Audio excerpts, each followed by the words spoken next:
Recessions are absolutely some of the best times ever to make an immediate impact on your long-term wealth. This is absolutely a fact. If you look at all past recessions, we came out better, stronger, and within years, the economy was so much better. And sometimes, actually in every recession, some of the greatest companies are made out of them. Why? Because people lose their jobs, they can't find a new job, and they're forced to start a business. Do not look at recessions as a bad thing. They are a great thing. Now, you might sit there and say, hey, you prick, my parents lost their job, we lost our house. I get that. Bad things do happen, but I want to encourage you. If you're watching this channel, it's because you are a person who values investing and you want to understand how the world works with money. Good for you. Your job at all times, good or bad, is to live within your means, but most importantly, save as much as you can. How much? Everybody's different depending on how much money you make, etc. The more money you make, the higher percentage of your income you should be saving. But if you save your money and live well within your means, a recession is less likely to hurt you. This is an absolute fact. Now, the first order of business is when a recession's hitting, stay calm. Oh my God! Okay, it's happening. Everybody stay calm. What's the procedure, everyone? What's the procedure? Stay calm! Go look back at the past. Go watch our videos. Every recession feels way worse during it than after and before, of course. Things will get better. Recessions do suck. They are not fun for anybody.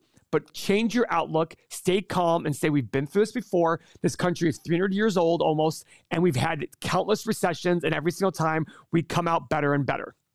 2, you're probably here worried about your money too. What do I do? The market's down this year. Again, don't worry. Dollar cost average. Your job every single month is to save and save in low-cost ETFs and understand that over long periods of time, you cannot time the market. In fact, Schwab did an amazing report last year. They looked at 5 different kinds of investors. The first one was the perfect market timer. Every year they spent $2,000 and bought at the absolute low of every single year. The second one was the person who just bought $2,000 worth of stock at the first day of the year. The third one was the person who dollar cost averaged. Now, guys, think about it this way. The perfect market timer, the person invested at the absolute lowest point of the year. Here are the results over a 20-year period. The perfect market timer ended up with $150,000. Super duper! That's nice! Way to go, neato! Look at these next 2. Invest immediately on the first of the year and dollar cost average. Guys, look how close they are. Is it really worth the stress of trying to pick the exact time, the exact perfect timing? Don't do it. Bad timing? Yeah, they picked at the highest point of the year, still within a reasonable number. The whole point is just do it this way or this way. The first of the year, it's just so much easier. And just go like this, sleep. And more importantly, don't pull your money out because you will pull your money out at the wrong time. You'll pull your money out when things seem scary, and that's when stocks have fallen. You should do the exact opposite. So just dollar cost average or save at the same time every single year, every single month, which by the way, the same thing as dollar cost averaging. If you do that, you will do well over the long haul. And if you're always scared, look at that. Stay in cash. How does that work? Now, you might sit there and you've watched this channel before, but if you're new to the channel, I'm Paul. I'm a value investor. My goal is to teach people about investing and how to look at the world of money. Now, one thing you're going to say is, but Paul, you have a lot of cash. Absolutely. But guess what? I have 8 or 9 businesses upstairs generating me cash flow, and I am fortunate enough to have more money than I need, so I don't need to worry about my retirement. I'm just sitting here and I'm running the businesses I love and I invest the way I love to invest. That's the difference between me. So I sit there and say, learn from my methods, learn from my thinking, but don't follow my path because my path has different assumptions that are not going to apply to the vast majority of people out there. Now, if you've looked at past recessions, you look at 9/11, you look at the 2008 financial crisis, you look at COVID, look at 1982, the mid-90s, we always came out better. Ask your parents, ask your grandparents. Your grandparents probably experienced the Great Depression, and guess what? The world was better after the Great Depression, and it sucked. We had 25% unemployment. People were homeless. People were losing their homes right and left. It was terrible, and the world became better, and the U.S. economy had its biggest booms afterwards. So avoid the timing of the market. Be calm during these times. But for those of you wondering where the market might be going, let me show you what I look at. Now, I want you to remember, I want to reiterate over and over, this should not affect your dollar cost averaging at all. Your job is to invest in the long run, invest in low-cost ETFs and dollar cost average. But I want to prepare you for what you might be seeing in your portfolio over time. There are three main metrics I look at when looking at where the stock market is in terms of value. In the long run, stocks are going to be a weighing machine. In the short run, they're a voting machine.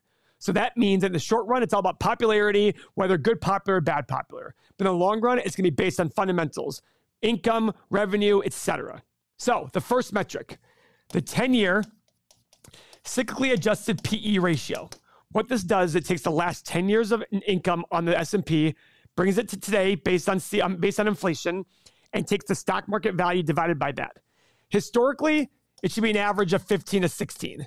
It's currently at 31. That's double. This is not good. The only time it's been higher in history was in 2000 tech bubble. So this tells me we have a long way to go to be down. Number two, the stock market to GDP ratio. This is called the Buffett Indicator. Warren Buffett says this is the single most accurate market value metric at any given time. It takes the entire stock market and divides it by GDP.